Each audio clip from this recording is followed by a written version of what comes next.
course, trade talks about the fact that there shouldn't be a prerequisite for obtaining of license, whether print media, whether radio or whatever, as far as it can be categorized as a media.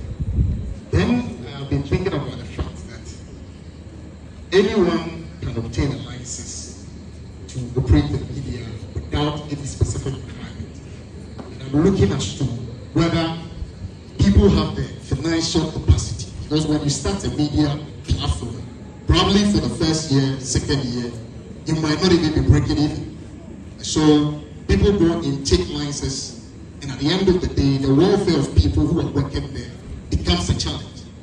We are dealing with a situation where people can easily be compromised.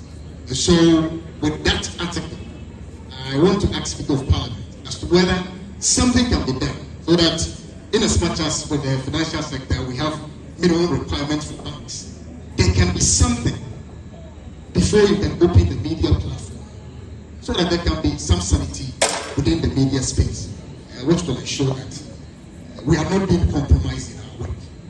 Again, my last question would be, when you look at the Public Account Committee, I'm thinking that if it is possible, that they will be given prosecution power. Normally, what they can do is they're able to call a witness. You can't justify what you have to justify. But after they have been referred to the agencies, whether Shraj, whether Special Prosecutor, I always think that if the head of that institution was appointed by the president, and it's an issue where the president probably have an interest in, sometimes you would have to obey your master. So I still feel in that case, sometimes there's still some level of compromise in there. So if it will be possible for the committee to be given that power, go to court, whatever evidence that you found, go and prosecute, instead of referring it to an agency, because we've seen some before. Speaker, you take this one. This is the media. So it's difficult to talk about licensing media operators. Now, you know, the media is not just restricted to you who are here. The bloggers, they get up and they carry more followers than you. I don't know who's been licensing bloggers. Do they license them? And they get more money than you.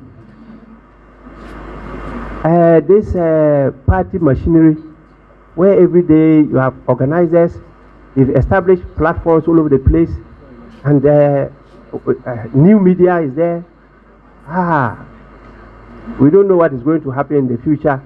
Something has developed called AI, or is it? Now they can mention one's name, and then all your history will come out, and I'll read everything about you. See, and people like us standing, being the focus, you can even see when I was born, and maybe I hope they will not add when I will die. But I'm sure in the future, I believed it when I was a kid, that it is true that in the future, we'll be able to capture the voice of Jesus and Prophet Muhammad talking to us.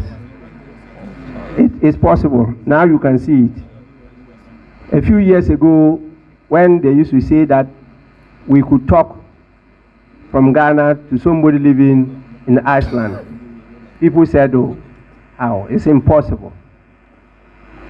Even when I became MP, and I went to my constituency to say that, oh, we're trying to develop a system where you don't need to have line telephones, but you can move with an object, and just anywhere you stand, you can call and talk. They say, hey, these politicians. Lie. Today, mobile phone. It's happened. And very soon, you may not even need this mobile handsets. And you recall when this thing came, internet cafes. how busy it was, and people were making money. All of a sudden, they've disappeared because people don't go there. We have everything now with us as we move along. And that is why advice to all of us, don't gossip at all. If you are saying something, believe in it and stand by it. Don't say it and then when they go, you say, no, I didn't say that. They will just play back your voice to you. And I'm happy that is happening. Well, that will make the world more open, more transparent, and hold people to be more accountable. And I think we should go that way. With this, I want to assure you that we will definitely be supporting your office to acquire what you want. I can only call on the leaders to put in the request formally for it to be processed. Because I don't even know what you want.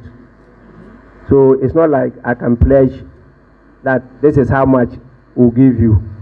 It's when we see what you want that we can assess our contribution and definitely let you have it. When I was MP and went around supporting my people, I could go and maybe for votes, I just say, oh, you want to establish this one furniture, this, how much is it? And they mention the figure, please, can you take it? And then I give the money to them.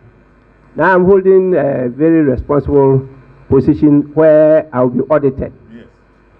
And I will be held accountable. So I must do it formally. If you want my personal money, that one, you can see me in chambers. I can give it to you. But officially, I can pledge that we will definitely be supportive of your effort. Thank you so much for the opportunity. Implementation, because of separation of powers, we don't come in as legislature. It's for the executive. But the executive, as government, leads. And so, to make sure that it's evenly done, we establish what we call state institutions. So the state institutions are there to service the arms, the four arms of government: the executive, the legislature, the judiciary, and the media. That's why they are called state institutions. Our democracy is still at the stage where they've all been termed government institutions. And so it's only government that can get them to act. So the party that comes to power is the one that decides what should be done and what not should be done. But as state institutions, once the decision is taken by any of the arms of government, they should proceed to implement because it's the interest of all of us. That is the problem we have as a nation. To the extent that even security, national security, our state security agencies, unless the president speaks, nobody acts. That is government security, not state security. We are yet to do a lot. Because when you have that authority of the state to act, and that is why in the Constitution we give protection to a lot of the officers, and we've used terms like independence. You know, independent institution, the constitutional bodies, and all those things. This is what should be happening. Not that when a party is voted into power, the party takes all the power, and then they direct what should be done. You have given us the manifesto. We go through the manifesto together. This is the decision. Allow the state institutions to implement under your leadership, definitely, but not under your dictatorial powers. We are yet to move away from that, and I believe that as we continue, we'll improve upon it. The PAC is left to doing what they are to do. The PAC is a subcommittee of Parliament. Parliament itself hasn't got that power, and so they cannot have that power. So they are given the role to go and monitor measure what they are doing, monitor it, assess it. That is part of the oversight responsibility. Then bring it out and now make recommendations together with one of the arms they said independent arm. That is the audit service, in fact the Auditor General. And now you, the other state institutions, implement. And so if they are not implementing them, we need to hold them responsible. But I can assure you that a lot is being done that is not reported. A lot of what happens during the public hearing are implemented. A few of the cases are still hanging. But most of the cases that you're talking about don't even come to the Public Affairs Department, Public Accounts Committee. The Public Accounts Committee, when they receive the reports from the Auditor General, and they go together with the Auditor General to contact the persons involved and finally decide that you are wrong, you've breached the law or procedure, and this is what should be done to you. Usually, a lot of them are carried through. And we have recovered a lot of money from those miscreants for the country. So a lot is being done. I'm encouraging them to come out with some of the reports for people to see how much has been recovered. The only thing is that because it's an evolving institution, the people who might have been caught today and dealt with, the next people that come, you know, Africans, we don't read. So they don't even know that somebody did this and was held accountable. They keep on repeating the same thing. And that's where education comes in seriously. They say if you want to hide something from the African, put it in a book.